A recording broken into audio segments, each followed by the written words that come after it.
محترم ناظرین کرام، بزرگان دین اور میری عزیز ماؤں اور بہنوں بھائیوں، السلام علیکم ورحمۃ اللہ وبرکاتہ۔ میرے بھائی نے سوال پوچھا ہے کہ میت کو یہاں پہ جو تدفین کی جاتی ہے وہ باکس میں رکھ کے کی جاتی ہے، تو جب باکس میں رکھ کے کی جاتی ہے کفن میں، تو جو سوال جواب ہوگا تو اس میں فرشتے آتے ہیں اور مردے کو بٹھاتے ہیں، تو وہ کس طرح سے ہوگا؟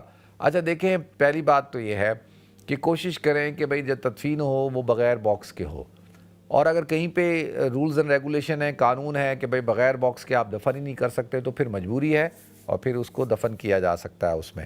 اور باقی یہ رہ گئی یہ بات کہ قبر میں بالکل آتا ہے حدیث میں، اور وہ امور مغیبات میں سے ہیں، وہ عالم غیب ہے، وہ برزخی زندگی ہے، تو جس طرح سے ہم ابھی بیٹھتے ہیں اس طریقے سے بیٹھنا، یہ سارا عالم برزخ کے معاملات ہیں اور اس کو اتنا ہی سمجھنا چاہیے۔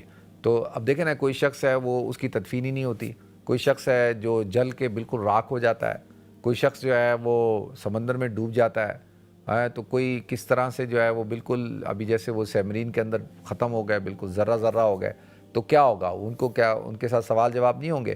تو بالکل سوال جواب ہوتا ہے، اور یہ عالم غیب میں سے ہے، ٹھیک ہے، یہ برزخی زندگی ہے اور اس کو اسی طرح سے سمجھنا چاہیے۔ اب وہ کس طرح سے سوال جواب ہوگا، منکر نکیر کریں گے، جو حدیث میں آتا ہے عام طور پہ تو یہی ہے نا، عمومی طور پہ تو یہی ہے کہ جی اس کو اٹھا کے بٹھا دیا جاتا ہے۔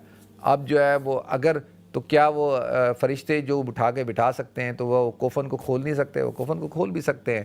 اب یہ دیکھیں، یہ سارا معاملات جو ہیں وہ غیب کے ہیں، اور قرآن کہتا ہے کہ مومن وہ ہے یؤمنون بالغیب، جو غیب کے اوپر ایمان رکھتا ہے، ٹھیک ہے جی۔